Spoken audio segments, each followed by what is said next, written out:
If you're watching this back, feel free to skip to kind of 5 minutes in, because I just started the stream a little bit early just to get warmed up. But the plan tonight is to play through 3 of the games I've been sent, which I'm told are Deckbuilders, Forestygian, Recesses, and Tower of Jank, which I have played before on the stream, but I think I misunderstood. And I want to give it another shot because it looked interesting, was a little bit kind of complex and easy to miss things. So I want to give it another look. And I've got my 2 cameras set up tonight, so hello, this is going to be the chat cam. So yeah, just still learning my way around OBS. Doing anything on here that is mildly flashy looking is like a whole skill set in its own right. So if I'm a little bit clunky, you have to bear in mind that I am ancient, which is why I've got this camera set up so you can see the white in my beard. And I wish this denoted as much wisdom as you might think, but unfortunately I'm still a silly person who's bad at games.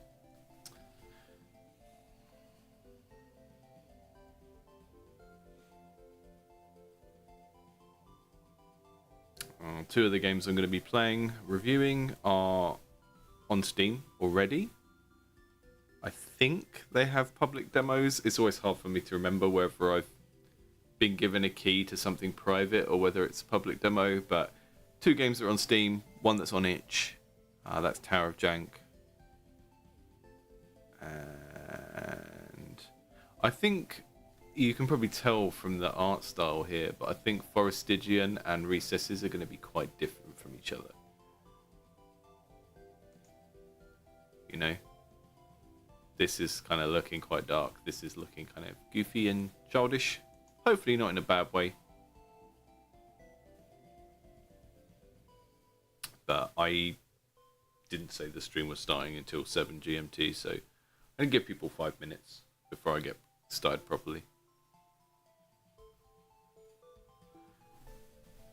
If you're reasonably new to the channel and you are catching up on this later on, feel free to say hi. You can always leave a comment if you're late to the chat. I'm on Blue Sky as well. If you want to find me on there, I am just under Indie Game Clinic. That's my @. I think that's how it works on Blue Sky. I don't know. Maybe that's how it works. And yeah, appreciate people following over there as well. I am looking at Twitch next as well. I've got an account set up, just haven't really worked out how to do it. But hopefully in the new year, in January, maybe even this month actually, I'm going to get some free time to do some dev, and then I will be streaming that in much longer sessions than I do these current streams where I'm just playing games. So if you're interested to see me working on a game and to laugh at how bad I am at programming, because that will be funny, then that's good. That's great. And we've got is it Sergey? Am I saying it right? In the chat, who is on here, Forestygian. That's the dev of this first game. Excellent. Yeah, when I'm going to be streaming people's games, I do try and email them and stuff and let them know, but I've been in such a rush all over the place doing different things today.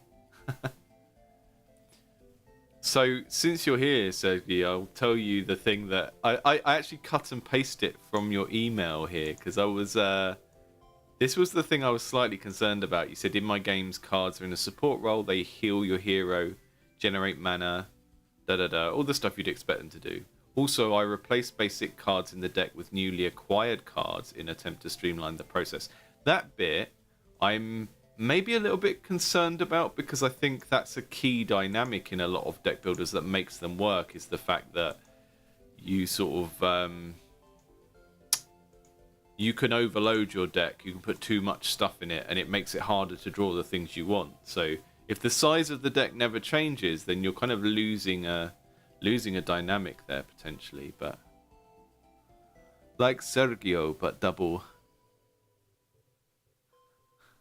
Let's actually, seeing as you're here, let's get your game up first, I reckon. I've definitely reviewed people's games when they've been in the chat like this before, but never with them the only person in the chat. Let's have a look. Let me get the game ready. Just loading up Forestygian. Great name, by the way. I love a portmanteau. Putting two words together. Always good. Hey, Jason.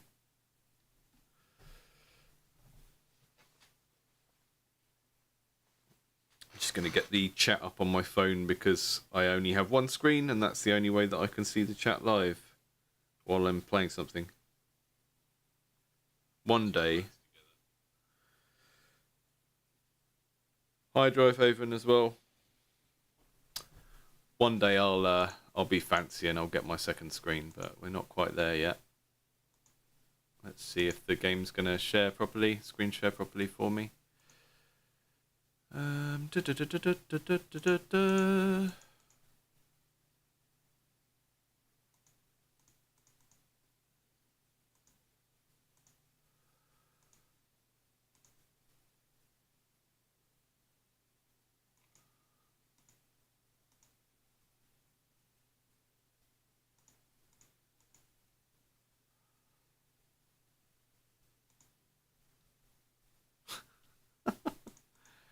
Man, games are so temperamental about sharing on OBS when they are like, people's indie projects. You just never know whether it's going to work or not. Okay, look at all these languages already. How do you have all these languages? Is it like an AI translation? Because actually translating to that many languages must be quite expensive.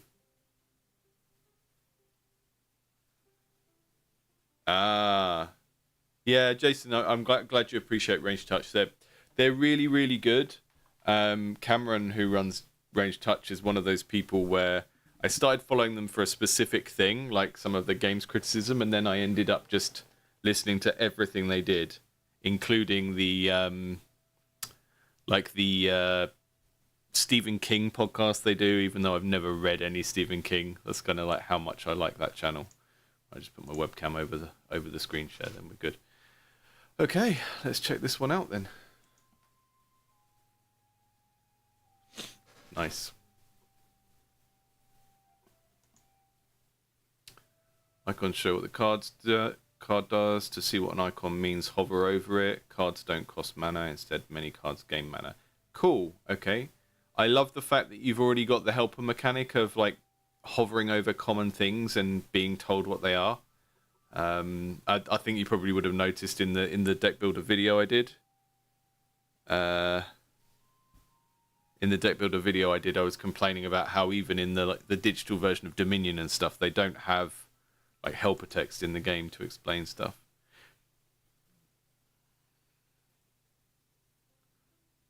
Trophy of Fury. Per 10 health you have 1 mana and 1 fury. Onion of Boon, intellect and max health. Okay, so the blue stat is the intellect.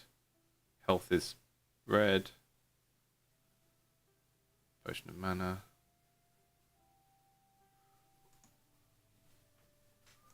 Lots and lots of AI art here. Not sure how I feel about that, but at least you've managed to get it to give you a consistent style, which is quite difficult actually. Each hero has 3 abilities. Abilities differ by mana cost, damage done, and area. Some abilities of other heroes also gain a status effect. To see what each ability does, hover over it. Okay. I'm seeing like there's enough stuff here for it to potentially be quite crunchy. Sorceress, Bolt, Breath. 1 damage to 6 closest enemies. 2 damage to 3 closest enemies. 3 damage to the closest enemy. And that's the mana cost on the left. Got it.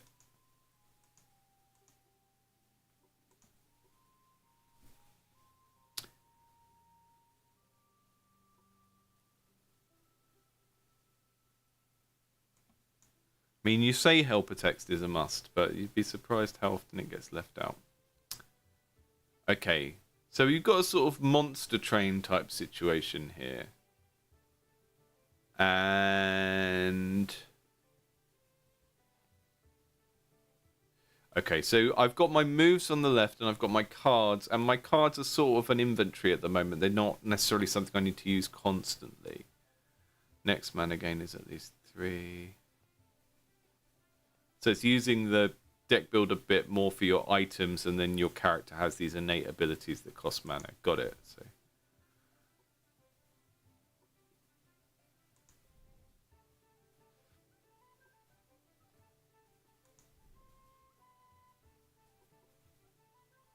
and then my mana's down to 6, so I'm gonna... so that potion made my next mana gain higher, I think. That's how they work.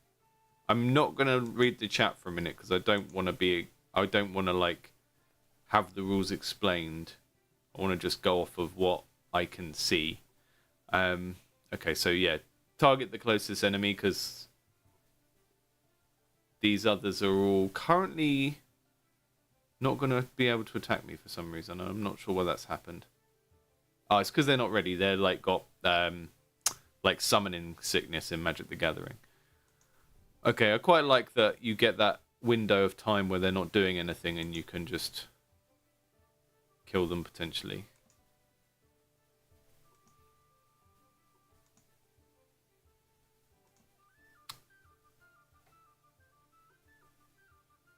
Oh, that was a single turn. Okay, I did quite a lot in a turn there.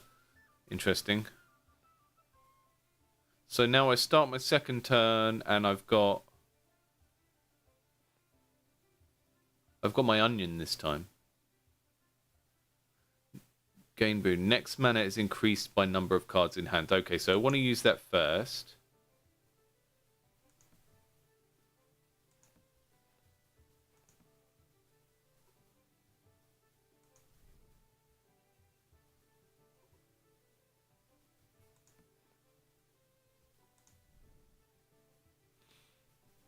So as long as you kill the ones that are ready, the other ones can't attack you. Just carrying this trophy around casually.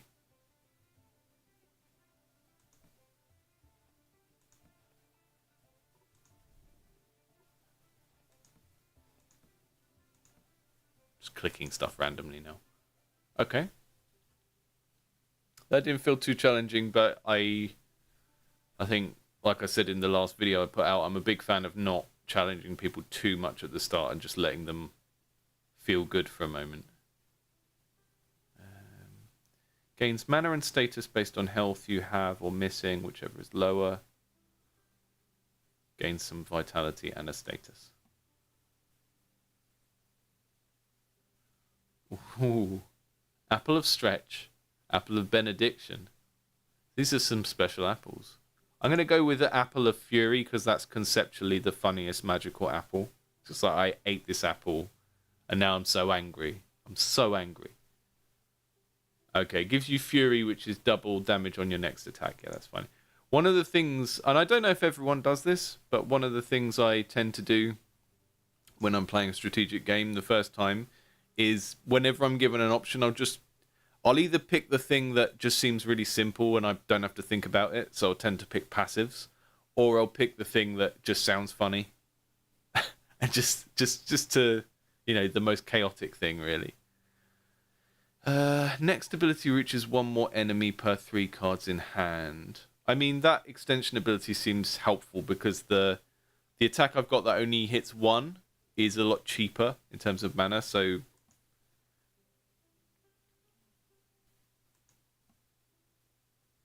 Most enemies have passive abilities. For example, golems take 1 more damage.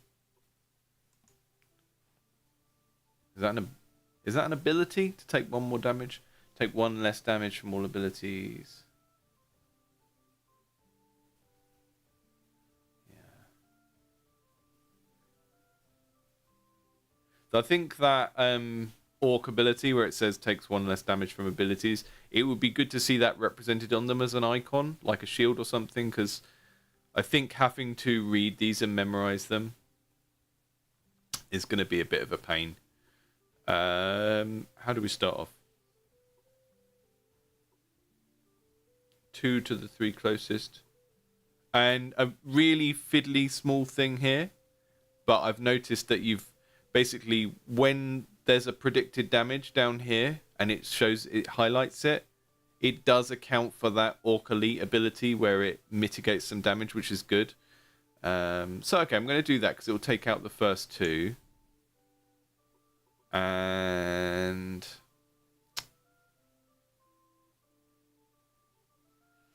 that first guy's tough, so I'm going to hit him with a full attack. And do that one again. Potion. Potion, potion, potion.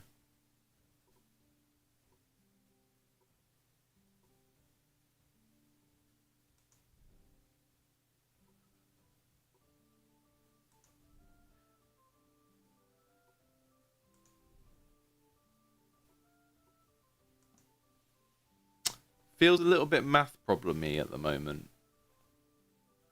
It's not necessarily a bad thing.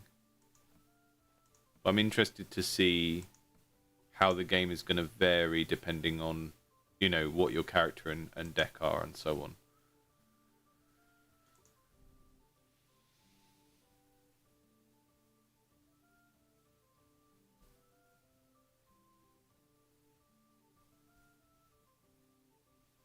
Yeah, gotcha. I think the thing of the characters having like a unique ability or whatever is fine. It's just if you have quite a lot of new characters at once, like here we've got the little orc, the big orc, and the dryad. They all have a specific thing they do, and I have to go there to manually see what they do. I think that could just be a bit much in one go. There's definitely some potentially interesting interactions here, though, with how their abilities work.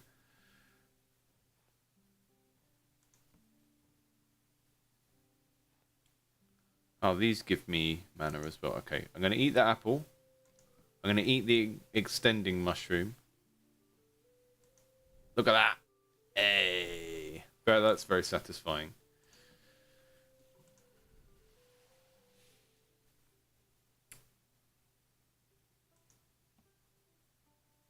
Replace our onion. Again, I'm just going to go for the funniest idea. An onion of anger. Is that funnier than an onion of vampirism? Oh, I'm going to go for an angry onion. My entire deck is just going to be angry food. Choose a card to replace a potion.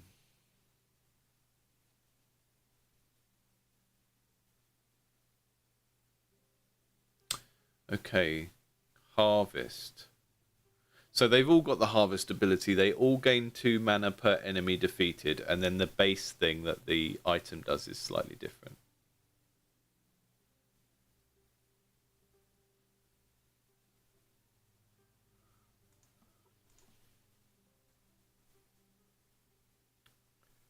I'm not sure how I feel about having to pick 2 things between each battle. It's one of the things that actually made me struggle with Monster Train, was that it just felt like the shopping phase between combats felt a bit long. Next ability deals twice as much damage. Next mana gain is increased by amount of cards in hand. Well, like the mana gain's no help to me at the moment because I've got full mana. We've got some pig boys.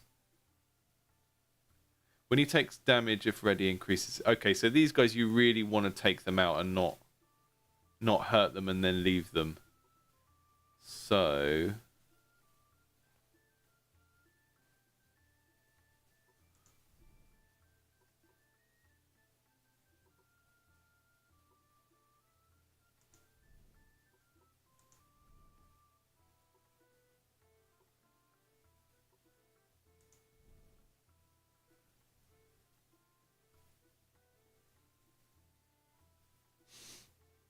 Garlic of vampirism would be like the anti-vampire onion.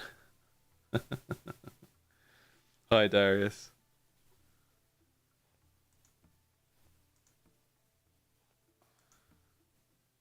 Okay, so I've got Fury. Hopefully that's gonna stay there until next turn. Otherwise, I've just wasted that card. Although I wouldn't have still had the card in hand anyway. Okay, we're gonna use the Mushroom of Extension.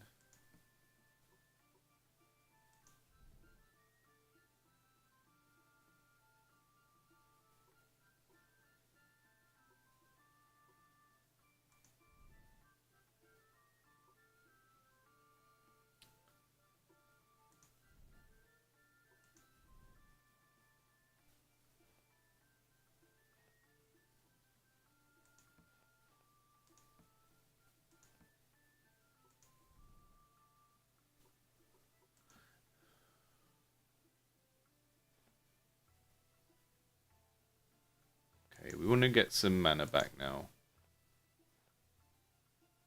Next ability does 1 more damage. And then twice as much damage stacked on top of that. Is that gonna... Oh, yeah. There we go. Take those guys out in one go. And then this one's not ready for another turn.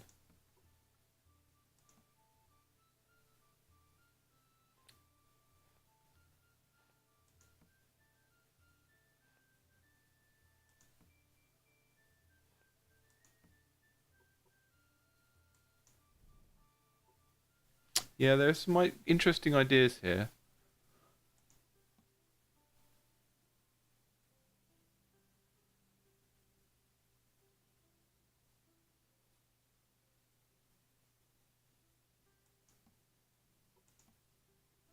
I suppose it's kind of not quite got that bit where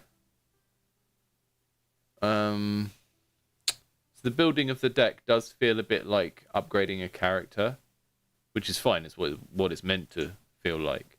But it does feel a bit like putting points in a skill tree rather than necessarily building a deck of cards, because as you say, when you take one of these, when you add one of these, you take something else out or you upgrade it.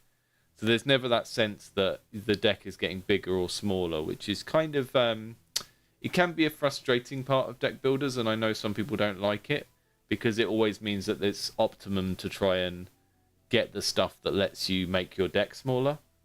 But I do quite like that dynamic, and I do wonder if we're missing out on something by not having that.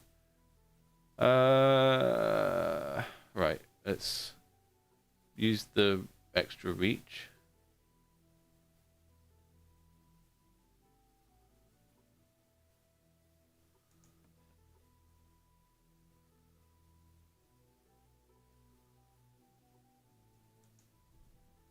I just wasted that reach ability there. What are these zombies? Big zombie.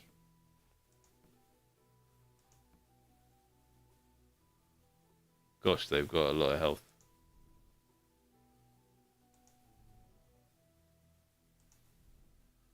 Take out one of their healers. Zombie ogres and zombie giants. I feel like I'm going to get really whomped this turn. 4-3.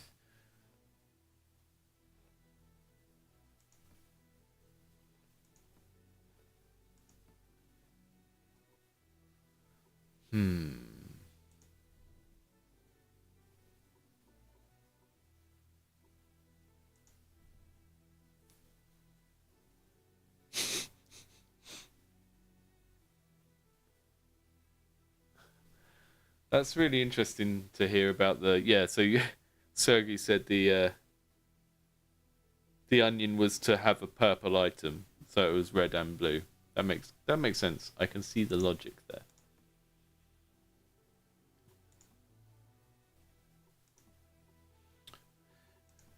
I've got quite far without getting hurt that bad so far.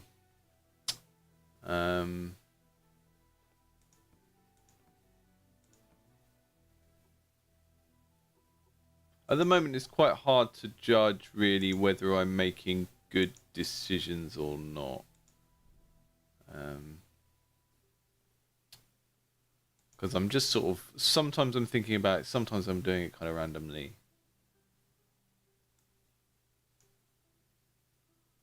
That's the benediction symbol. Next mana gain is doubled. Okay.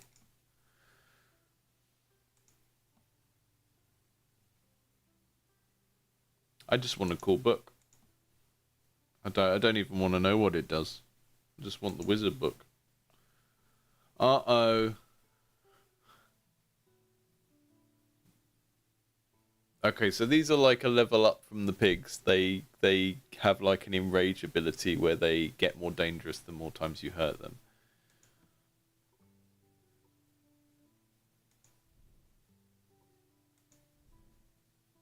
What do the pussycats do?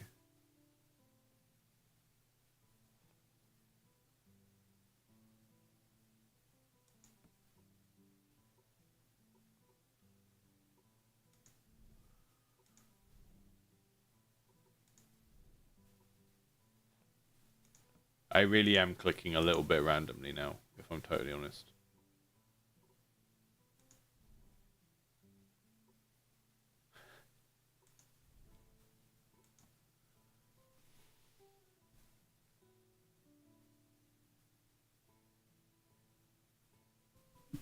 Yeah, I definitely. I don't think that a deck builder necessarily needs the growing and shrinking deck thing. It's a dynamic I like. I can also see why you might want to get rid of it, for sure.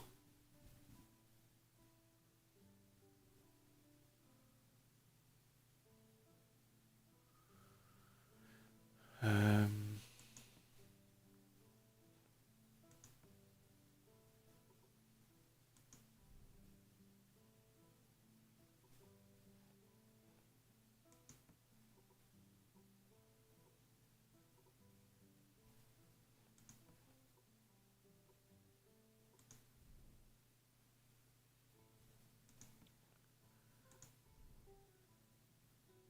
I think with all of the items being food, or most of them, it kind of would be nice to sort of see those things getting used because it's kind of a funny, it's a funny concept that all of these things are these kind of magical food items. It's quite abstract at the moment because it's kind of all cards, and then we've got some nice um, triggering animations and stuff as well. But there's something quite funny about having a bag full of apples and onions and using them in a fight, and it's not quite coming through.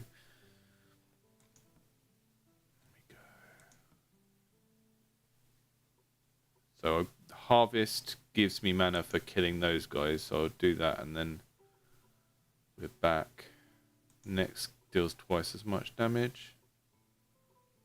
So let's do that there.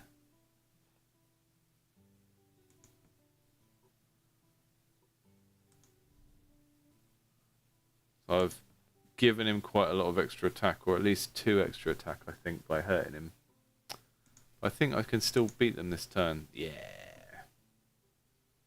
It's a very difficult game to balance this sort of thing because at the moment I'm finding it a bit too easy.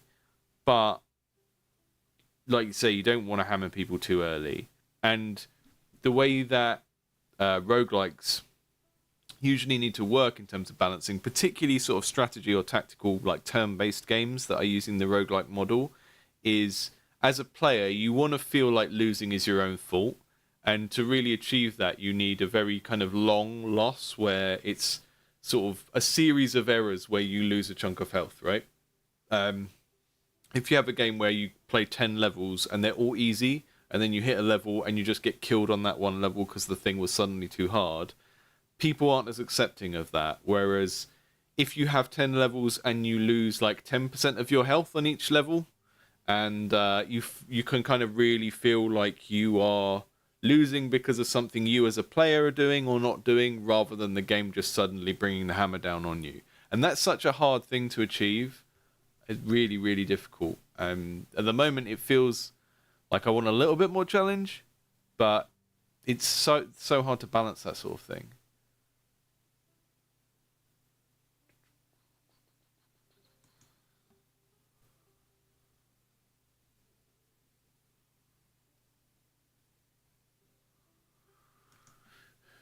I think the way that the item cards are constructed, the way it's like half of the quality of the item comes from the item, and then half of it comes from this sort of second part of the name, the of menace.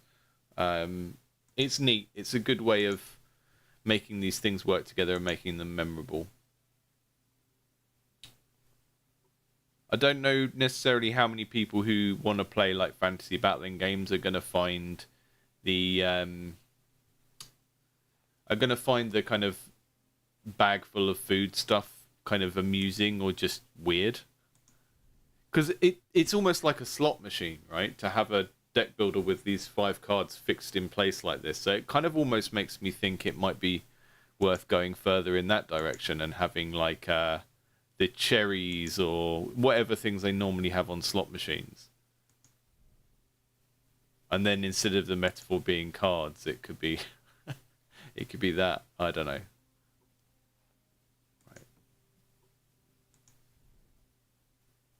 We've also got a retain keyword, which I guess means it comes back to your hand. Oh, okay, you keep it if you don't play it. That's helpful.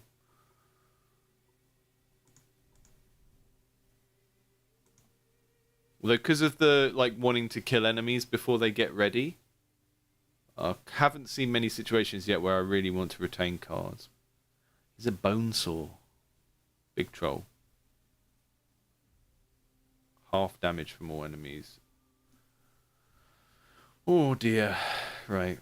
1 more damage per 3 cards in hand. Let's get that.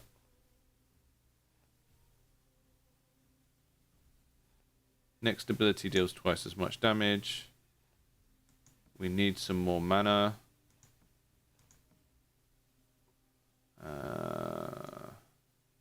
See, I spoke too soon. I've suddenly hit the hard combat that's going to kill me, I think.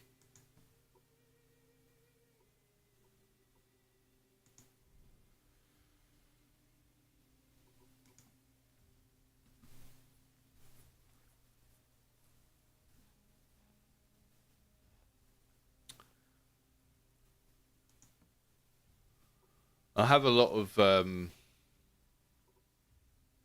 I always have a lot of respect for people that are able to program card games, because I was saying in the last time we did one of these, the kind of information architecture involved in getting them to work is it might be easy for some people, but it's the sort of thing that melts my brain a little bit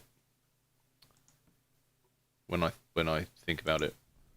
It's why I always end up making little action games, even though it's not really what I want to make or play. Have a lot of fun programming like game feel for things moving around and exploding. I want to make a card game, and it's like, oh, I have to do proper programming for that. That's not fun. There we go. Got it. Mm-hmm.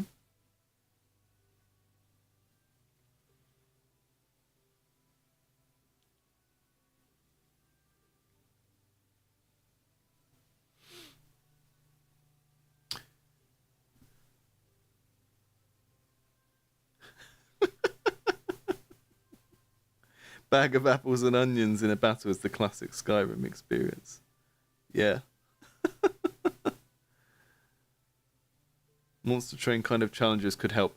Yeah, I think if you want to make a game that is like sticky, like people want to play it a bunch of times, then a really good thing to aim for is basically having the fail state, the bit where you can die, having that as like quite hard, like easy, having it quite hard to die, right?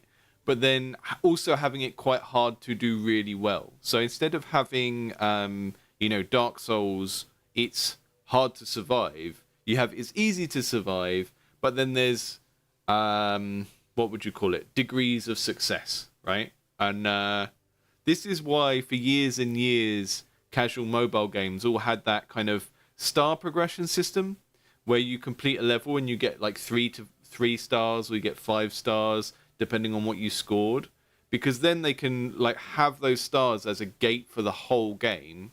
So if you're not doing very well, you still make progress because you still beat the level. You just only beat it with 1 star. And then that lets you keep playing the game and feel progress. But then when they actually want to hold you back, they put a gate and say, oh no, you need 50 stars. And then if you weren't good enough, you go back and you replay those earlier levels. That's kind of a really good model for trying to make a game that doesn't like punish people by killing them all the time, but still has some kind of skill ceiling where you can kind of rate people better or worse depending on, depending on how they play. Hey, Switcher. Let's have a run with the Barbarian. Can I choose the Barbarian? Yeah. We're going to give the Barbarian 1 run. As I said before, I'm not super a big fan of AI art, but I appreciate that in a context like this, it is allowing someone to just do more stuff and get further than they would if they were trying to do everything on their own. So, and like I said earlier, I really appreciate that you've managed to get it to stick to a style, which is really difficult.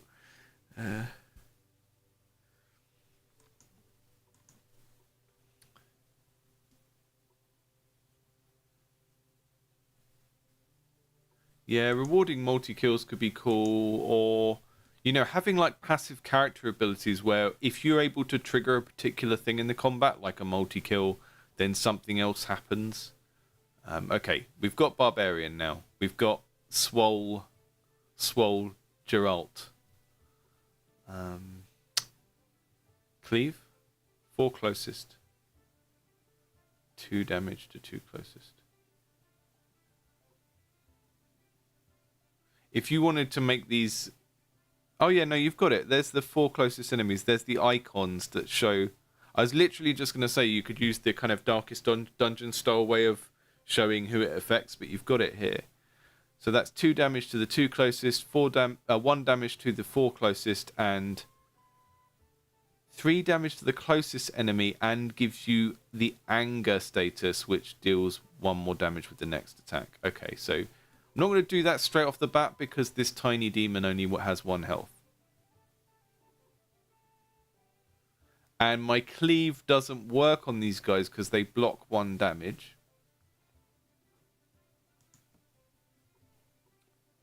So let's use bash. That's the best thing to start off with. Okay. Next ability does 2 more damage.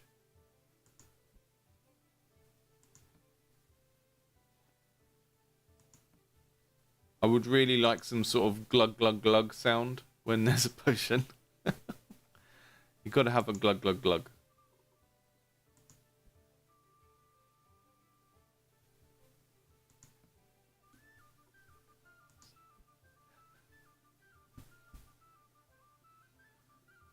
Yeah, I put the difficulty up to normal mode for this. What are the kind of balancing things you're using for difficulty? Is it the enemies that show up? Or do the stats of the enemies change? Or is it the actual kind of roster of enemies?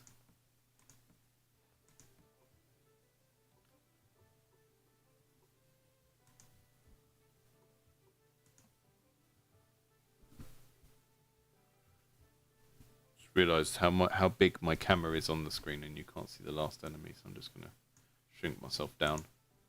There we go.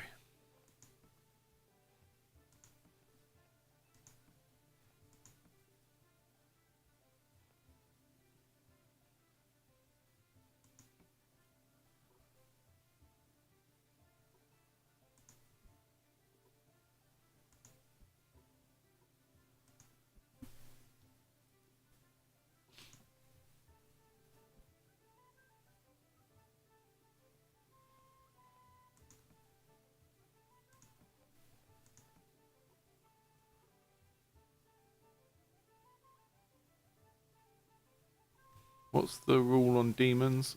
Ordinary enemy with no passive. Oh, that's good. Take those 2 guys out. Leave the ones with... I did those potions the wrong way around. One was meant to boost the other one. It's alright, I can still get the boost now.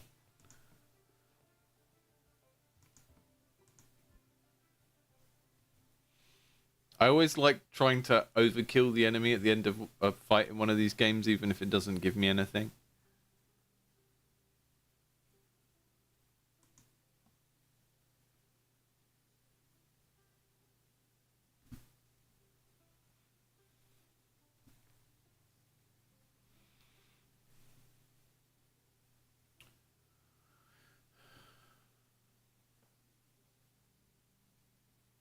I think a lot of people might find fury and anger hard to remember the difference between.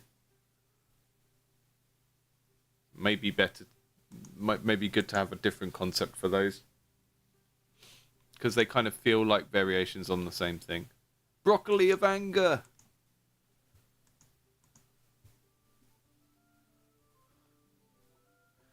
Saint anger around my broccoli.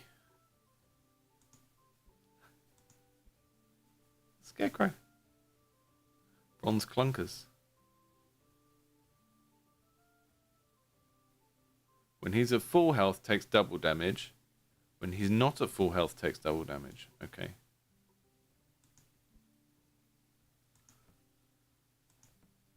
Definitely a lot of thought gone into the kind of enemy design and how the different rules for the different enemies work together. It's kind of cool.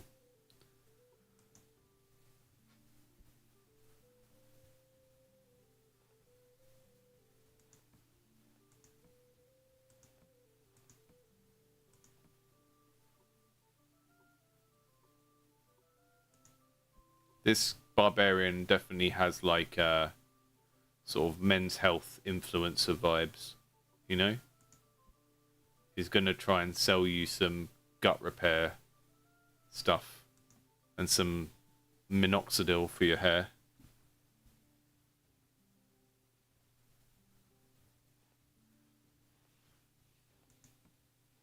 Yeah, I was going to say, it's good that you don't necessarily make the enemies themselves harder when the game gets harder. It's just the amount in the fight. That makes a lot of sense. Because if I'd have kind of learned what these enemies did, and then they had one more health on the next combat or something, because I'd put the difficulty up, I think that would really confuse me.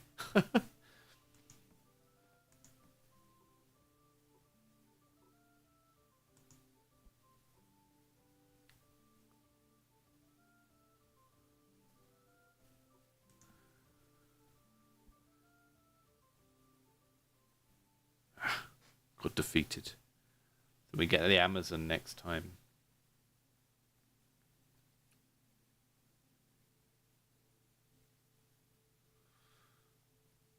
These are going to be really like challenging to balance all of these different sets of abilities, because you don't want to have one hero that is just flat out easier to use, because it'll kind of break the game for people, because they'll just only want to play with that hero.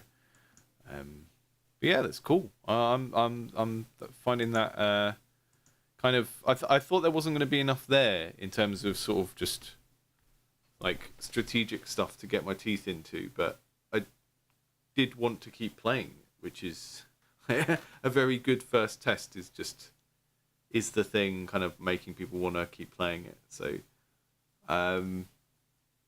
but in terms of the balancing, you're going to want to get that in front of a few dozen people, and then maybe have some data hooks in the game that let you see if a particular character wins more than another or something. But yeah, it's pretty neat, I think. And yeah, I think it would be good to get some sort of sound effects and stuff in that relate to drinking potions, and just try and make some of the actions that the player is doing stand out a bit more. That dying just felt quite underwhelming. It happened, and then I was like, oh, did I die? Kind of thing.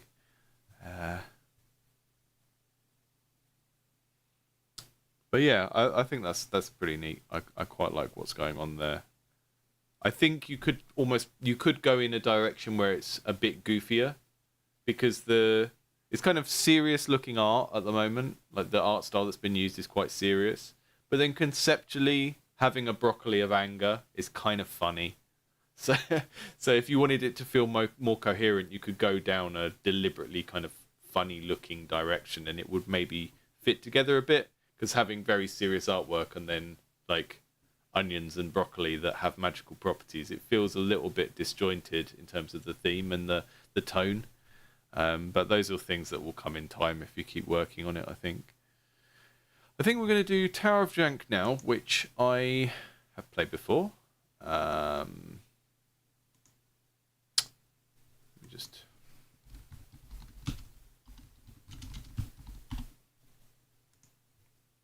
see if I can play it without a... Yeah, there we go. So this is on itch.io. And I did play it on a stream before, and then the dev said, oh, you missed something really important. So I'm going to give it another go, because I do want to give this one a proper chance.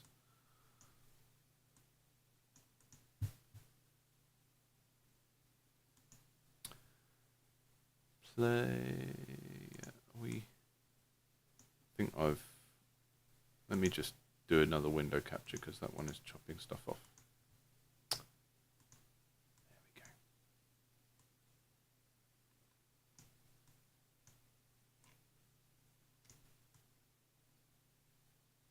Dragisas, or what have I got?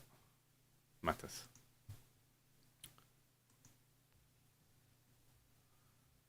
Come here, I will teach you the basics. Okay, card tutorial. Each card you play costs mana to use.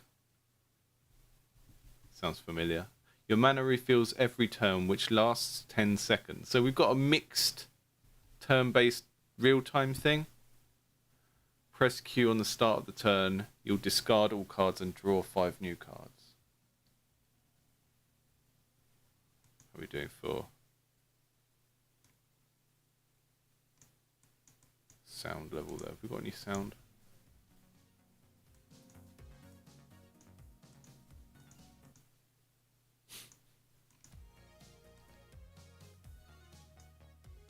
Drag and drop a card onto the field to play it.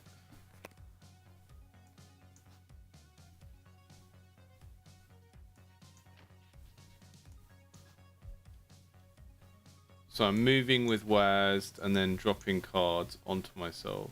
Don't have enough mana to play that. Where is the mana? Is it that one?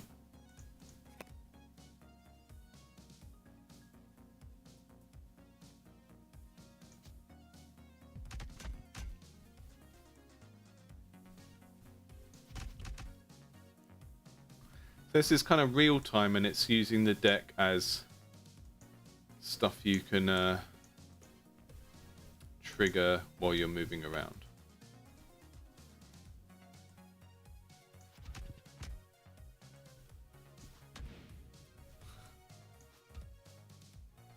And then it's sort of, yeah, kind of Vampire Survivors vibe with a, instead of unlocking the weapons and then they're just there and they're always auto triggering, it's like Vampire Survivors, but you're drawing cards to use your moves.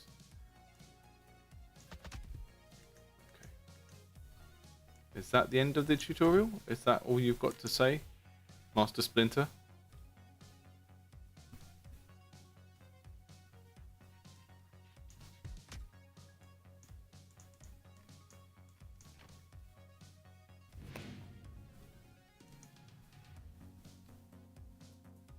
Time stops when you're not moving. Okay. So this was the thing where the dev had said to me, oh, you should really play it with that because it kind of changes the game a fair bit. So I'm going to take that. But I would say if it's so crucial that it should be like a main part of the game, then maybe it should just be something that's a standard feature. So I was watching the interview with the Slay the Spire devs where they were saying that the thing where you can see the enemy intents, for a very long time the game didn't have that, and they basically realized you need that to play it. And of course there's like a challenge run where you get a relic that takes it away, but that's a thing that you do when you've played the game enough to sort of be able to know what the characters will do and stuff. So if you've got a helper mechanic like that at the start seems cheating, but people really need it to play the game, then maybe it's not a helper mechanic. Well, maybe it's not like a optional thing. Maybe it is just part of the game. So we've got a relic now that basically means when you're not moving, nothing happens. So it's kind of like the old school rogue games where characters are only going to do stuff when I do stuff. Is this where enemies are going to spawn? Yeah, here we go. Because when I first played this on a stream, I didn't have this. It was all in real time. And I can already see how, with this everything only moves when I move mode, I can position characters a lot better before I use a move.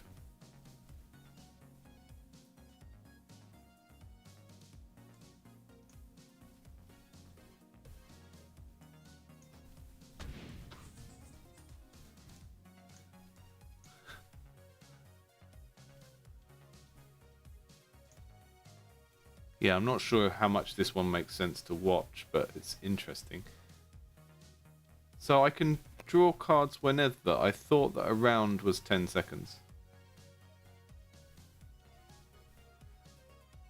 I think the mana symbol gets a little bit lost under all this stuff. I think I would like to see them... Ah, this is the timer. Okay, that's the timer. Yeah, I think maybe the timer and the mana need a bit more space. Like I would give them, I would give like the mana this whole chunk of the UI. Like the way that Hearthstone does its crystals. Like have a big space for the mana, have a big space for the timer, because that's information you always need. And actually, it's passive information you don't interact with by clicking on. So maybe it goes at the top, but that draw is kind of sitting over this stuff, and it might be to do with the aspect ratio I'm playing the game in, but okay. So we're picking a new card.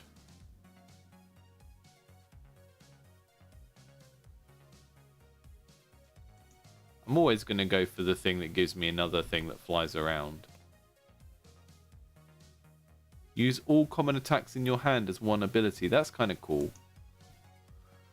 Maybe we'll go with that. Am I going up? Am I going upstairs again? And I like this. This for me is what you can see represented here is one of the things that makes Hades so good. So in Hades, you know, obviously it's a beautiful game in terms of like the art and loads of stuff to do with how it feels to play. But the actual decisions you're making in Hades, when you clear a room and you choose the next room, you don't necessarily know what enemies are going to be in that next room, but you know what the reward is going to be. So even if it only gives you a choice of 2 or 3 things to go to the next room, it's not like playing a dungeon crawler where you're just wandering around trying to see every room because you want to 100% it. It's much more, okay, pick the next room and this is what you're going to win when you beat that room. We won't tell you what the challenge is, but we'll tell you what the reward is. And that's an example of a choice where the player has agency because they kind of know some of what that choice is going to mean. It's not just kind of random. I really like that, and they've kind of used that here as well. That said, I don't know what a slowing incubator is, so let's go and get it.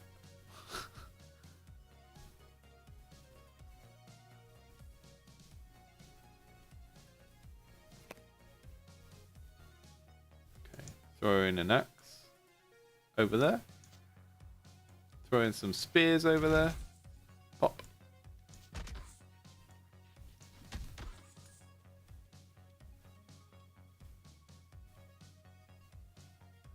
Yeah, I really think the relic where the game only moves when you move should just be the standard mode of the game, probably. Right, use all common attacks in your hand. Let's see how that works.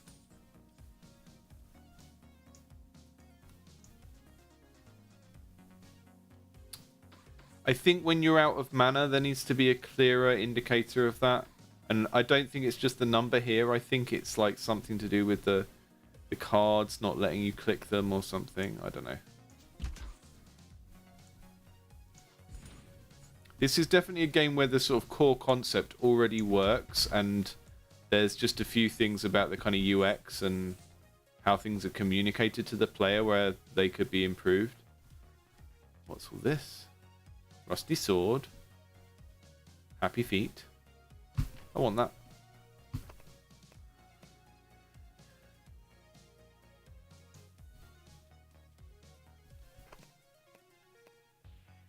Turns bleed into poison and poison into bleed. All active melee attacks gain 10% more damage. Sure, whatever. Campfire, no objective, no challenge. No, let's go in there. I still don't know what the slowing incubator does. I should have read that properly.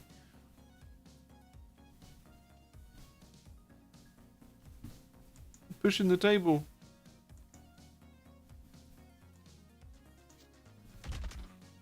I love the way that the characters push the furniture to get to you. That's really funny.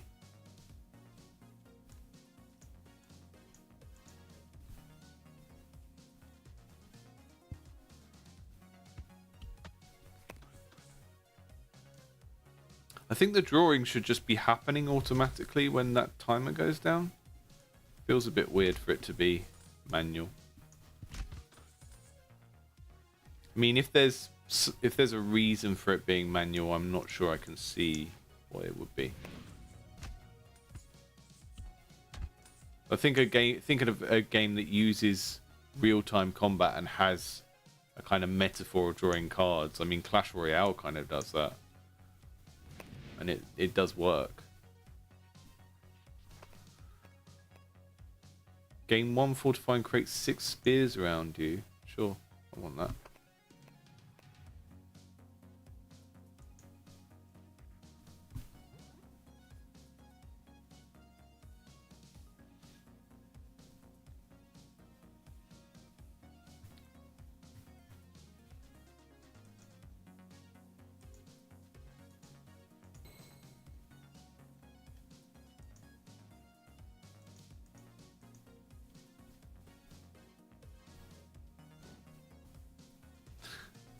What is that? That's the boulder. Is that a thing that's going to hurt me or the enemies or everyone?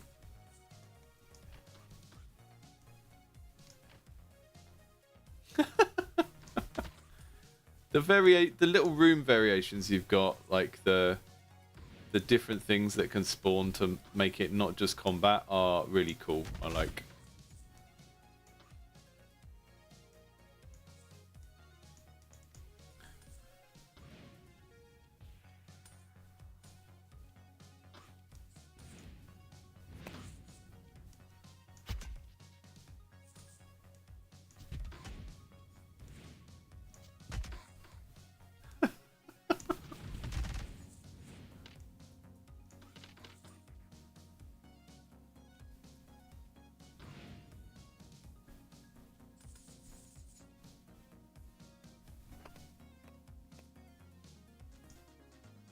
I really like also how frequently we're getting new stuff.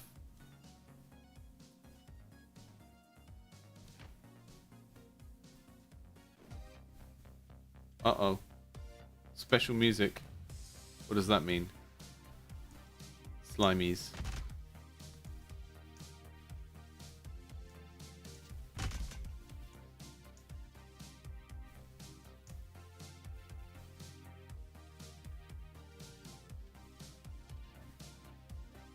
There's obviously lots of little UX things that could be done to make this game better. Like, you've got things like that red line when I go to throw a spear, and that's a great thing. But then when I go to use this ability, I don't have any similar thing sort of highlighting what it's going to do. And I think just following that principle of, every ability has some little highlight when you go to draw the card on. So if you sort of have used that, oh look, if you've used that ability before, that little highlight is going to help you remember without having to read the text each time. Because the text is fine as a one-off, here's what it does, but it would be really good to have the highlights as well for everything. And we've started doing those, they're just not consistently there for every card. Nice.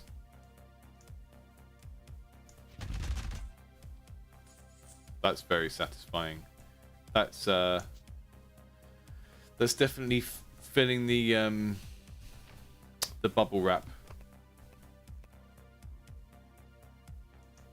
The sort of bubble wrap quality of Vampire Survivors.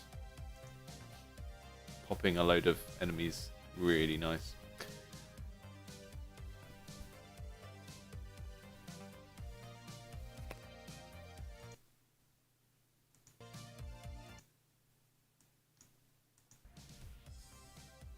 Here we go. Ah, I've got 2 spear-based abilities that interact with each other. That's really nice. So you can the spears stay in the battlefield. That's like the thing that makes a spear different. But you can throw them down and then you get an ability that allows you to pull them back to you. Yeah, that's really good. There's definitely some thought being gone into like how these cards interact with each other when you have particular sets of cards.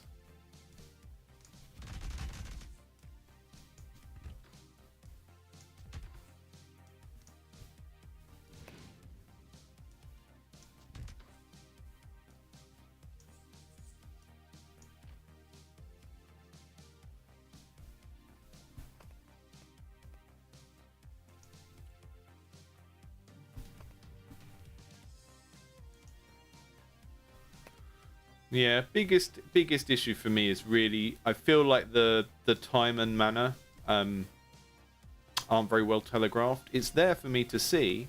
It's just sort of not big or prominent enough for how important it is.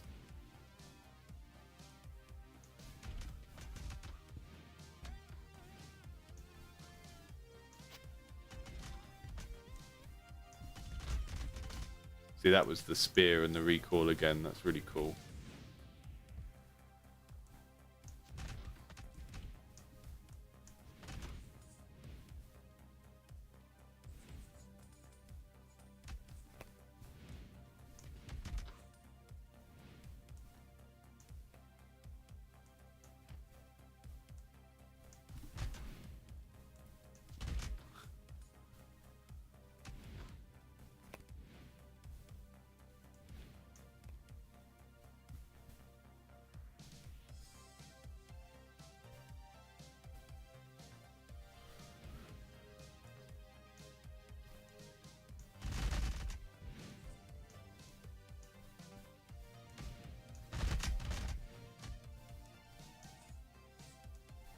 I really like those kind of mechanics in combat games of leaving something in the environment and then triggering it again. Like whether it's a sort of, you know, remote detonated bomb, or in Diablo 3, you had a lot of the necromancer abilities were to do with using corpses on the battlefield to do particular things, and I always found that really fun.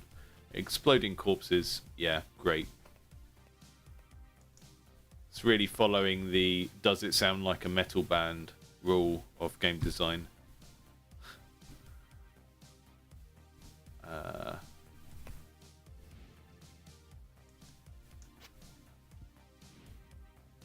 spears over there. We're going to walk over here and then recall the spears. Oh, I'm too far away.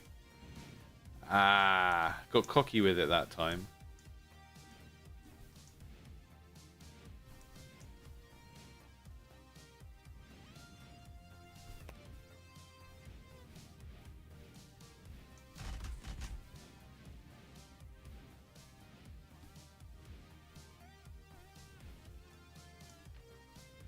Okay, let's get my spears back again now. Still too far away from them.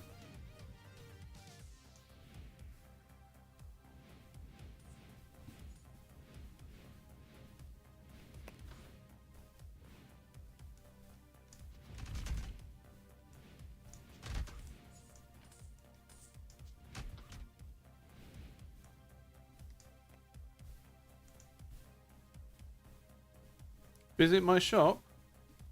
Not sure if I want to. You look a bit dodgy. Hey you, hey. Me? Yeah, you. You're from outside, right? What's the moon phase outside? It feels like a full moon. I don't know.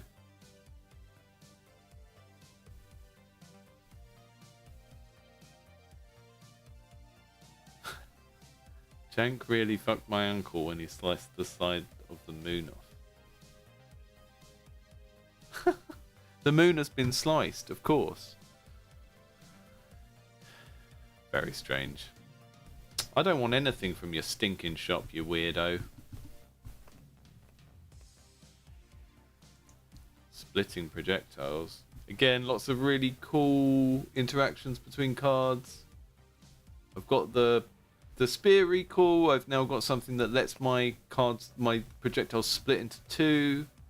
That's cool. So we're going to do entrench, drop some spears, throw an axe, and then call the spears back. Yeah.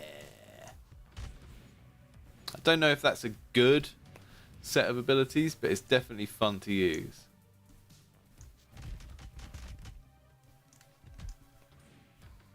And I like that the different types of cards are giving you choices between basically ranged being the lower risk, lower reward choice, and the you know, more melee attacks being a little bit riskier because you have to go closer. It's nice.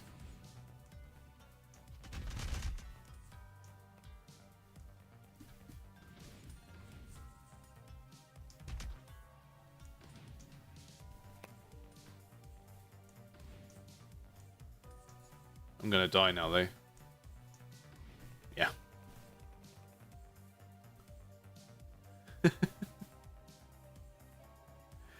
Yeah. Not a fan of Jason, not a fan of eight hours of meetings type jobs. I don't have one at the moment, which is good, but not great.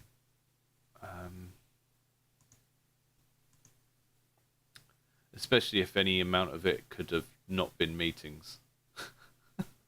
If it could have just been texts. So we've had Forestygian, we've had Tower of Jank, we haven't had recesses yet. And Forestygian felt quite solid. And I think it's just a bit kind of tonally a little bit all over the place, because you've got some very serious, dark-looking stuff, and then you've got some stuff that's quite funny, or maybe unintentionally funny, but they don't quite go together at the moment. But the main gameplay puzzle is interesting and cool, and there's just plenty of places in that game where there could be more juice. Tower of Jank made a lot more sense the second time I played it, and it had that kind of things only move when you move type thing going. I really think that should just be the standard game mode. And because it makes so much more sense. And then in that game, there are loads of little UX and visual helper things that could be improved, like making the mana and the time more prominent, maybe auto drawing when the time runs out, if that makes sense. But I really, really like that game, and I think it doesn't take long playing it to see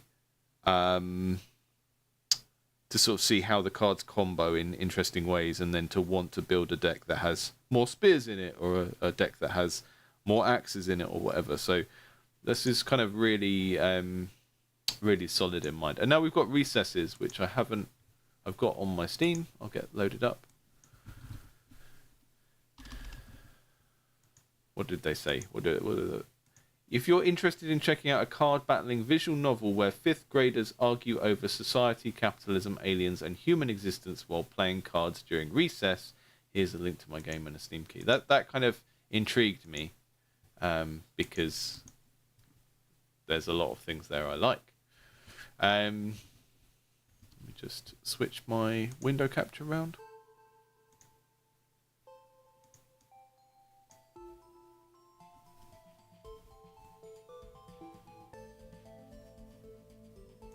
There we go. It's a kind of goofy art style, but let's see how we get on with it, because it might hide its true depths. It says start a new week. I think it's supposed to be a week at school. Don't get mad, just get good. Look at that rock band guitar. She's back. Hey, stop being weird and poking around my bookshelf. It's about time we sat down and you learned how to play battalions. You gave up looking for that copy of that cool pop-up dinosaurs book that Claire got at the museum a few weeks ago. Fifth graders do argue about capitalism a lot these days. Yeah, they do.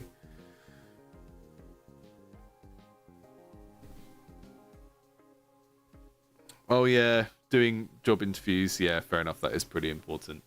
It's an annoying thing to have to do when you don't feel like you've got your mind fully on it. I've definitely been in that situation before where I've been a hiring manager and I've had to run interviews and I've just been like, oh, does this have to be today? And of course it has to be that day, but it's like the rest of life doesn't wait, does it? And you want to make sure people get your proper time and attention in that sort of situation, even if they're not the person that gets the job. But yeah, I've had some not fun times doing that kind of stuff. I had an interview where someone contacted me on LinkedIn after and started questioning me about why they didn't get it and all of this kind of stuff, and it was just like, well, you didn't get it because you didn't get it, and you know, you gave off bad vibes, and now you're proving the bad vibes by doing this, which is kind of weird. After 5 long years, it feels good to finally be at the top of the elementary school pecking order. Except when your best friend is trying to get you to play some dumb game. Come on, Claire, not that Butt Aliens game you play with all the weirdos during recess. First of all, it's Battle Aliens, not Butt Aliens. And second of all, they're not weirdos. I'm pretty sure I saw one of them walking around with aluminium foil pants. Okay. I'm not going to read all this. It's quite funny. It seems quite well written. It's kind of in a weird place where I don't know necessarily who the theme would appeal to. Like, I've definitely watched Rugrats as an adult and been like, oh, this is a good cartoon. This is good, right? And it's the same sort of concept of like something that isn't necessarily for small children, but looks like it's about and for small children. And there's nothing inherently wrong with having a kind of goofy, childish art style and theme, but it does kind of beg the question of like, who is this going to be for? Who is going to find this cool, right? Do you pronounce it battalions or battalions? Yes. We start each with a spaceship of battalions. They fight each other. Whoever runs out first loses. How do they fight each other? By beating each other up until they have no remaining power to resist the pull of a nearby black hole and they get sucked in. Dang, metal. The visual novel bit is very funny. I'm going to get to the game. I really don't like this type of tutorial where it explains things to you in long form before you get to do it. I know you just need to do that sometimes, but I need to have things done step by step as I do them myself. Otherwise, I'm not going to build up the kind of muscle memory association with what I'm doing. It sort of reminds me of when I was a small kid and we used to get huge manuals with games and you couldn't go on the computer, so you'd have to sit and read the manual before you were allowed to go on the computer or whatever because someone else was using it or time of day. You'd sit and read the manual for the game for ages. I really dislike that experience. I don't feel nostalgic for it at all. Okay. Give me the game. Your opponent has already put out the next butt alien that they will play face down. Drag and drop or click on a battalion in your spaceship to send it out to fight. But I don't... The problem is I can't see what they've got. So it's just random then, isn't it, really? Are you sure this is the one you want to send to fight? It's +1 scary, -2 gross. I turn up my card, face up. My battalion is strong against yours, so its power goes up by 2. Okay.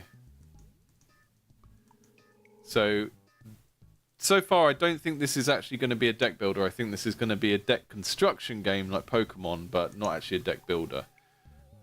Which I didn't clarify the difference that much in my deck builders video, but this is a common thing that people do. You say, oh, I like deck builder games, and then they're like, oh, like Magic the Gathering. It's like, it's not a deck builder game.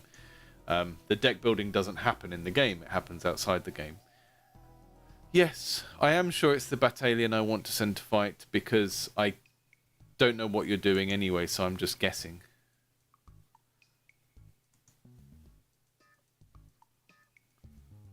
Okay.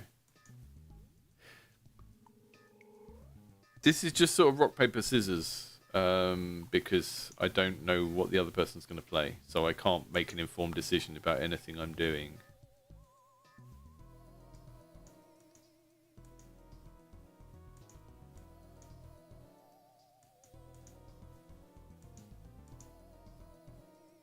Music's great. Let's turn music up.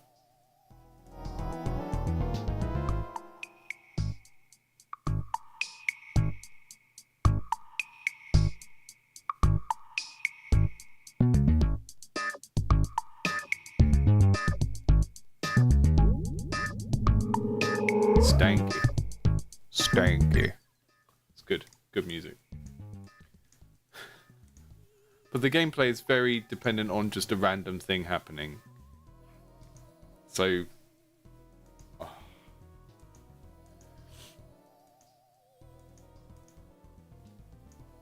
I want to like it because the concept's funny and the dialogue has been quite well written so far. But I don't want to... Like, if I like the visual novel bit, but I don't like the card bit, then I'm going to be put off from the visual novel bit, even if it's good, because the card bit is just random. It may as well be dice or, you know, actual rock, paper, scissors, because it's... If I can't see what they're doing, I'm not really responding to anything. I'm not making a decision based on any information that can make any difference. I'm just choosing something and hopefully it will... You know, I can see what they've got at the top, and that can maybe change what I select, but I don't think that's an interesting enough decision for my brain.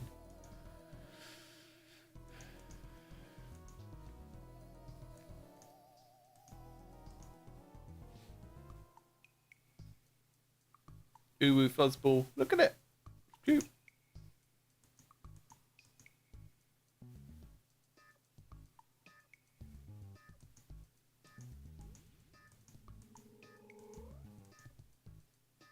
You won. Hey, nice, you won. Guess I'm already a master of this game. No need to ever play again. Oh, please, I went easy on you.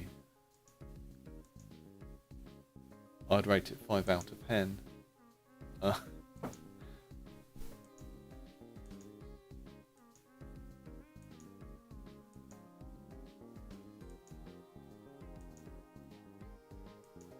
There's a whole thing about Claire getting pooed on by a bird. Okay. That's what 5th graders talk about. Lots of battalions have abilities when you play them or when they win a fight or whatever. Are we going to get some depth from this? Plus, it's fun trying to predict what your opponent will send out next. I don't think it is fun trying to predict what my opponent will send out next. I don't think you can tell me that it's fun and expect it to just become fun because you've told me. That doesn't make it fun to me. I don't believe you, Claire. I think you're a liar. Look at you. Look at your weird side ponytail and your fringe. I don't trust you. I thought we were going to be friends. You know, I thought you with your orange hair and me with my orange sweater with a carrot on. I thought we were going to be friends. But you just come in here and presume to tell me what I'm going to find fun? You think just because I've got a hat with the number 32 on that I'm simple? Well, I'm glad you like it. Sigh, you're so dumb sometimes. Here, why don't you take this? Claire hands you a sealed pack of cards. It says Butt Aliens Booster Pack on it. What's this? A rooster pack? That's a callback to the bird puns joke earlier. I really do like this writing. I do like the writing. I think I'm going to bounce off the gameplay because it's just maybe not deep enough, and it's not a deck builder, it's a CCG. Yeah, commons and stuff. Okay. What am I supposed to do with this pack? Open it. See what's in... Okay, I like you again now, Claire. Because you've given me free stuff. But please don't ever dare to presume to tell me what I think is going to be fun or not. Last one to the bikes is a butt alien. Okay. Am I going to get to open it? I want to open it. And now the weekend is over. Start new week. Interesting.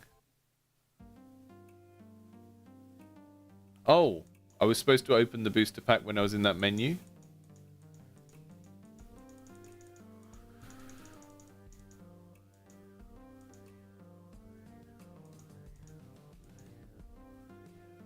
Maybe Claire going missing has something to do with the Battalion's card game. I really want to like this because I like the visual novel bit, and I think there's something really neat here, and I love the idea of using a collectible card game and a visual novel together in this way narratively, and having like, yeah, the whole core concept of kids playing a game that is like a sci-fi game and then having conversations about it and then maybe weird stuff happening in the real world is all great. I really like it, but I don't think the actual card game itself is going to have enough depth. But then I feel that way about like the Pokemon CCG as well. Like you've only got one character out at once, and everything you do to that character in the Pokemon card game, everything you upgrade it with and stuff, is just like an elaborate version of playing blackjack. The core game of Pokemon when you play the CCG is just like how long do you risk having your Pokemon in, and it's all about judging risk and like when to pull them back out again. It's kind of like super blackjack, and there's nothing wrong with that, but I never found it enough, you know? Like once kind of Magic was available, once Magic the Gathering was available, I just always found Pokemon to not have enough to it. Okay, so we're looking for missing Claire, and Eugene is going to tell us a clue if we beat him. Sorry, Claire Bear was one of the best players. She wouldn't want me saying anything to someone who couldn't even win a single game. You really don't want to have to play, but if it will help you find Claire. Yeah, sure. Let's play Butt Aliens, though.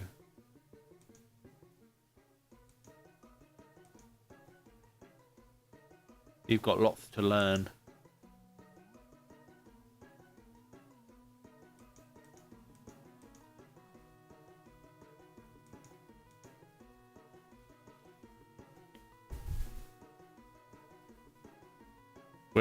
Where's suggest chip?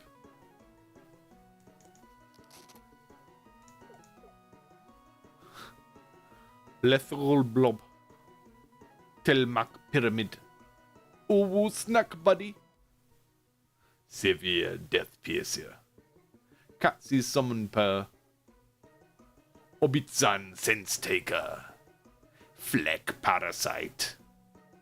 Severe screamer. Okay, that'll do. I like the way that these characters are designed, even if people don't like the sort of MS Paint art. I think these kind of classes of characters, like you've got green blobby things, and then the blue ones are sort of strange mystical things. The uwus are obviously our furry, sort of kawaii type of thing, and then the severe, they sort of look like grey aliens, like X-Files aliens, but they're obviously the most evil sort of evil looking. Well, they're the scary class. So okay, so the colors of the sort of traits map onto these. So severe screamer, and then you can see some of them have got abilities now. When played first time, give a battalion in your spaceship its original unused ability back and its original power +1.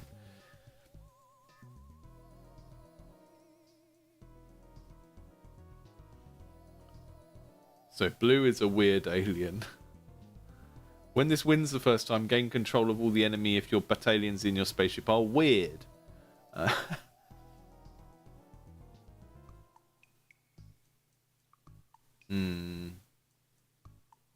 See, now I've got the opposite problem of these rules that are attached to each character are all relatively complex in terms of when this happens, then this happens. The logic of them. It's actually quite hard to look at the Severe Screamer, read the card rules, interpret and pass that ability in my head, then go and read another one, and that text goes away, and then judge which one to play. because by the time I've read and interpreted another character's rules, this one's fallen out of my head and I have to go back and read it again. And that's an interesting dynamic, because before I was saying there's no decisions here, it's like not deep enough, and now I'm finding that the rules that you've got on the character cards is just it's like they're all slightly too complicated to have 4 that have a special rule on. Oh no, I've got 1, 2, 3, 4, 5. I've got 6 that have a special rule on. It's quite hard to hold them in my head and be able to compare them as options.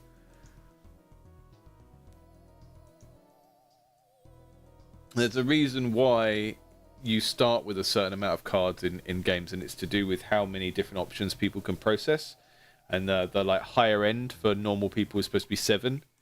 And that's one of the reasons why Hearthstone only starts you with 3 or 4 cards in your hand, because they wanted it to feel casual and easier to play than Magic the Gathering. So I'm going to be sort of back in that situation of just doing random stuff again now, because it's a bit hard to... Okay, I can see so I can see the one they've played before and put back. I can see what it is. So then I can kind of pick based on knowing what that is, but I've still got 7 that I don't know what they are. So I'm still kind of making choices in the dark. I'm going to put my highest power ones down just because they've got the most survivability, I guess. Because you're cute and you're not weird. You've got minus weird.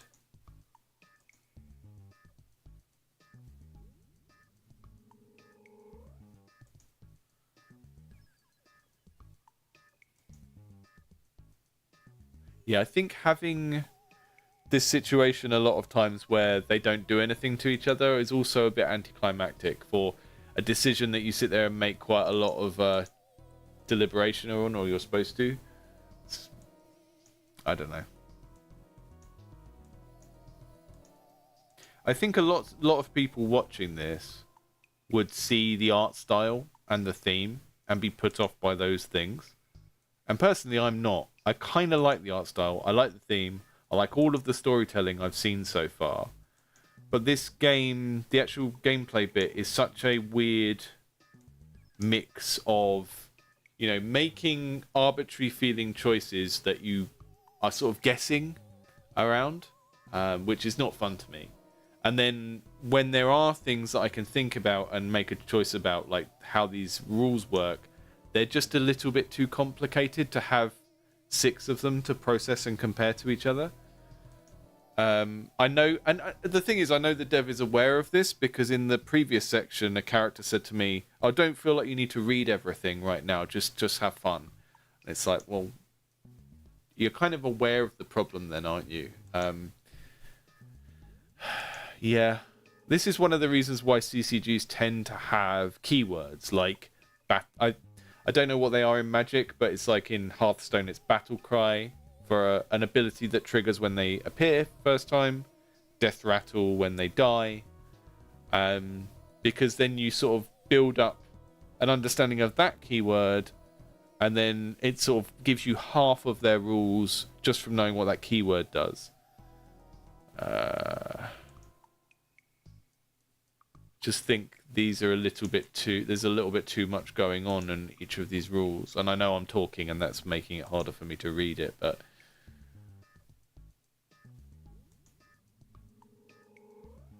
So if this one dies, I'm going to get another character because... But it didn't die. So... Oh no, it's in my black hole. That's not...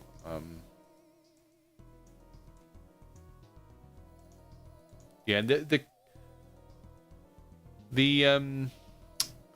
sort of cases for these special moves to trigger some of them seem quite rare, which means I'm not really getting to experience them either.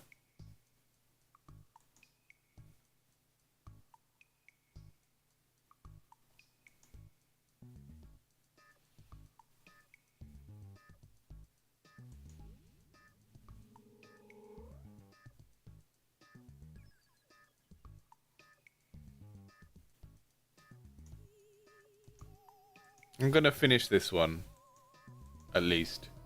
But I am just kind of doing random stuff at this stage.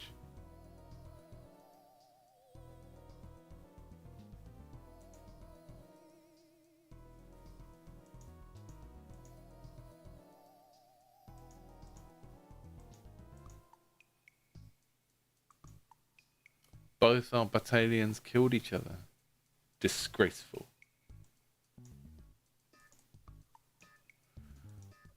Right, when this one dies, if this one dies, I get another card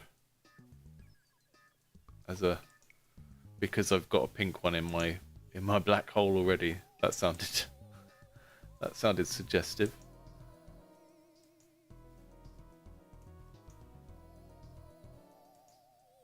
Big fan of this character.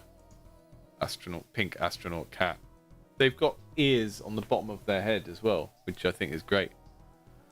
That's what a catsie is like. Yeah, look.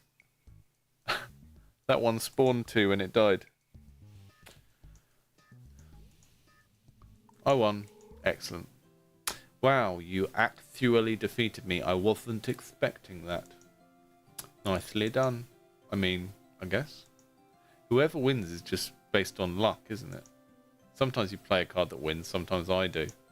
If you think battalions is all about luck, then you will never get very far.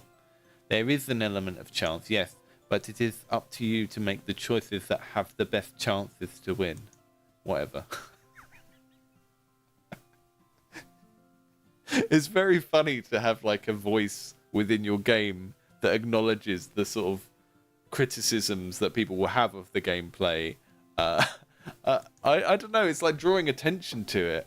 I did what you asked. Can you tell me where Claire is now? Hey, I didn't say I'd tell you where she is. I said I'd tell you what I know. I don't know the details, but it has something to do with battalions. What do you mean it has to do with battalions? Sorry, that's all I know. I thought Claire talking to Alan before she disappeared, though. Who's Alan? He's the student council president. Okay. That's enough battalions for me now. I like that. I think there's some stuff going on there that I quite like. The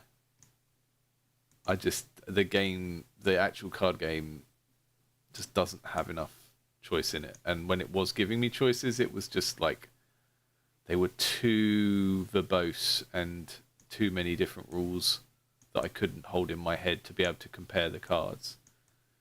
So there's a couple of different problems going on there, and it's kind of like, which direction do you want this to go into? Do you want it to basically be a super casual gambling game where there isn't really any strategy, or if you want people to really consider the strategy, then you probably need to sort of make those rule sets of rules a little bit easier to hold in your head, because at the moment it's like, when this happens, and it's like the situations that trigger the cards are probably quite rare.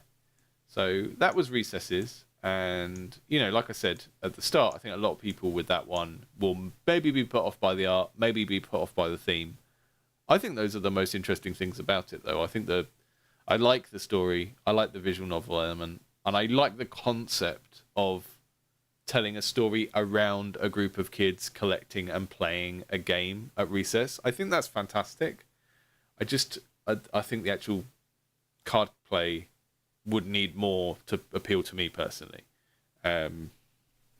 which is a shame, because I'd like to see that idea executed in a way I could kind of get behind it a bit more in terms of the card game bit. So thanks to everyone that joined the stream today. Recesses was fun. Forestygian felt like the most kind of traditional deck builder out of everything that we saw. I mean, Recesses categorically was not a deck builder.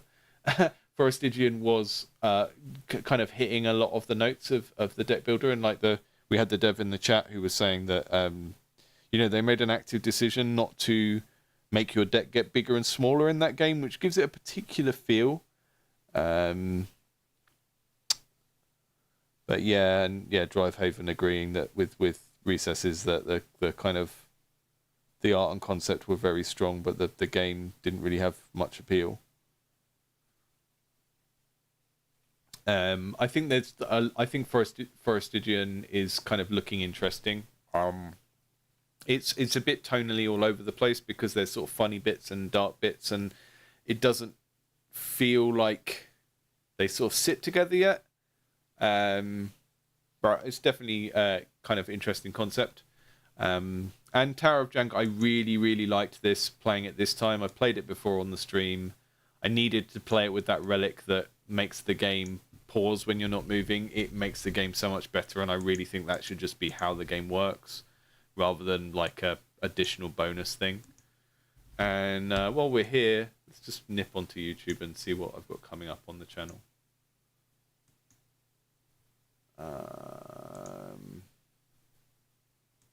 Jump in the old dashboard, let you guys see under the hood. So in a couple of days, I've got this video dropping, which is going to be hopefully quite funny. But it's called LinkedIn wants game devs to train its AI. So I helped. So hopefully people will find that educational or amusing. But I don't know if anyone's on LinkedIn in the kind of game development areas, but it has this new thing where it keeps saying, "Oh, you're a special person. You've got insights on this area," and then it kind of asks you to fill out like a chunk of an essay for it, and then it's clearly they're kind of training an AI and just like getting people to do free labor for them like that. So I did a video around that I think people will find amusing. I mean, you can kind of tell the tone of it by the thumbnail. But yeah, that's kind of what I've got coming up. And there are still going to be games in the back catalogue that I need to work through on these streams. So expect to see one of these streams pop up like probably once a week. That's kind of the bare minimum that I try and do is kind of do a stream once a week with some games that I've been sent. And more recently, I'm trying to organise those so that I'm playing a couple of games in the same genre at the same time so that we can compare them, because it's really hard to like compare games where you've got a top-down shooter and then you've got a card game and then you've got an art game about someone's sad experiences, and they're all jumbled together. It's like very hard to pick out anything useful that could be points of comparison or contrast. So doing it this way, where I sort of pre-select a few things from a genre and then kind of we look at them together, is maybe more helpful. And it also means I can do videos like the Vampire Survivors one last week, where I sort of really compare them to each other and compare them to a successful game in the genre, which is something that I haven't done very much up until recently. Is kind of, you know, if you send me a game and say it's based on Hades, and I'm not going to just review it in a video, I'm going to review it and then play Hades and talk about something that I think Hades does really well that your game is missing or something like that. I think that's a better format. And I think for people who are sending games to Indie Game Clinic because they're thinking it's like early kind of advertising for their game, because, you know, it will give it exposure to other people. If I make a game that if I make a video, sorry, that is just like, this game is a bit like Hades, then it might only get 400 views. Whereas if I make a video where it's very clearly like, could this game be better than Hades, and like set them up in a confrontational way that way, then that will probably break the 1,000 views barrier. So I'm having to do this weird thing of try and work with how YouTube works and what people will click on, while still kind of staying true to what this channel is supposed to be about, which is foregrounding the games by you guys and using them to do game design lessons. So I think trying to find a balance between playing what is sent and actually comparing it to the things that people say it's based on, because often I find people say their game is influenced by a game, and I just can't see the influence there, or there's just not enough of the DNA of the thing it's based on in there, and it kind of makes me think, well, did you study that game? Did you play it and take notes, or are you just making a game and you have this memory of another game in your head, and you're sort of developing a kind of semi-clone from memory, but you've never really sat down and like thought about how it all fits together and why they've got that mechanic, and why that piece of art looks that way, and all of that kind of stuff. So I think trying to find this middle ground between prioritizing the games that I'm sent and playing them, but also still kind of comparing them to successful stuff in the indie market is going to be helpful. So yeah, thanks to everyone who's been into the chat tonight. It's been great, and I think there might be a couple of days over the Christmas period where I have more time to stream, and certainly from mid-January I'm going to have some time of basically not having a day job. So there will be more frequent streaming, whether it's here on YouTube or on Twitch. So I look forward to that period. I'm going to probably have a week where I make a game, and then maybe another week where we focus on analysing games, just to try and vary what we're doing. I have a couple of ideas for game projects in Game Maker that I want to start. And I think what I'm going to do is give myself 5 days, like do a private game jam and just make something as far as I can in that time. And then next time start a different prototype. And then when I've got 4 prototypes, I can look at them all and think, which of these do I want to carry on doing? I've got, there's a couple of kind of game ideas that I want to play around with. One is like a Vampire Survivors style game, but with farming, which kind of sounds ridiculous. But I don't know if you ever played Ridiculous Fishing, which was like an ultra violent fishing game where you picked all the fish up and then they flew up in the air and you shot them all with a gun. I'm kind of interested in doing that with farming in some way, and I think the Vampire Survivors model might be quite good for it. So like, you play a game, you kill some aliens, and then when you're leveling up between games, you're sort of building your farm, and then as you kill the aliens, you're like farming your farm at the same time. Sort of like, what if Vampire Survivors and Redneck Rampage and Stardew Valley were all the same thing? I think that's the kind of concept there. And then another thing I've been mulling about for a while is I really like... I quite like shmups where you have very floaty controls, and this might be a European thing because I remember there were like different genres of shoot 'em ups, and Euro shmups were the kind of floatier ones. So I don't know if that's just because I grew up with like the games on the Amiga rather than the kind of Nintendo and Sega games so much. But I like that genre, and I've always had a soft spot as well, kind of not a soft spot, a fascination for dungeons that are animals. So they did it loads in Baldur's Gate 3 with the Mind Flayer ships, and then like the Ocarina of Time dungeon that's in the big whale. And I think the first Devil May Cry, the way that hell was done in Devil May Cry 1 was like it was a dungeon made of meat. And I've always found that really like gross and interesting at the same time. And I've had this idea for a very long time of making a game where you are like in a giant sort of alien space whale or some sort of creature, and you're trying to help it, right? So you'd be flying around and blowing up the intruders. And then that creates a dynamic where like if you shoot the walls or you bump into the walls, you hurt the animal that you're inside. And so you basically then have an action game that is about having to be careful. And you can have these very floaty controls and very like slow bullet hell projectiles, and have like it's basically a situation where you are trying to protect the place that you're in by wiping out all the things inside of it that aren't supposed to be there. And it's one of those things that I really just need to build it and test it to see if it's fun, because it could be really unfun. But I've got a few ideas there of things I want to build. I want to build like a sort of system where you can freeze things. You can kind of laser them or you can freeze them, and then you can like have interesting mechanics where there's like a boil or a tumor and you cut it off and then you freeze it and then you smash it and all of that kind of stuff. So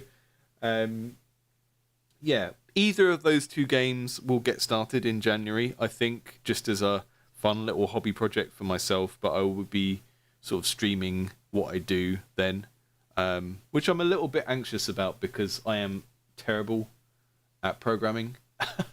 and I like those of you who've seen the video I did before where I talk through some of the games I've made will see that I definitely can do it when I set my mind to it, but it's been a while since I used GML, and GML is quite an easy language compared to C. And even then, I kind of I worried it might have changed a bit in the last 2 years, but hopefully it hasn't. Hopefully it'll be easy, and then I can make my disgusting meat dungeon shoot 'em up. So hopefully see some of you there, and I see a couple of you are folks that I know from the Discord as well. Drivehaven, I don't recognize your name. I don't know if you've been in before, but welcome if you're a new sub or anything like that. Thanks for popping in. And yeah, Sergey or Sergey, however you pronounce it, really cool to have you pop in as the dev on the night when I'm looking at the game. And hope, Jason, I hope you get a meeting-free day tomorrow, or at least only 4 hours of meetings rather than 8 hours.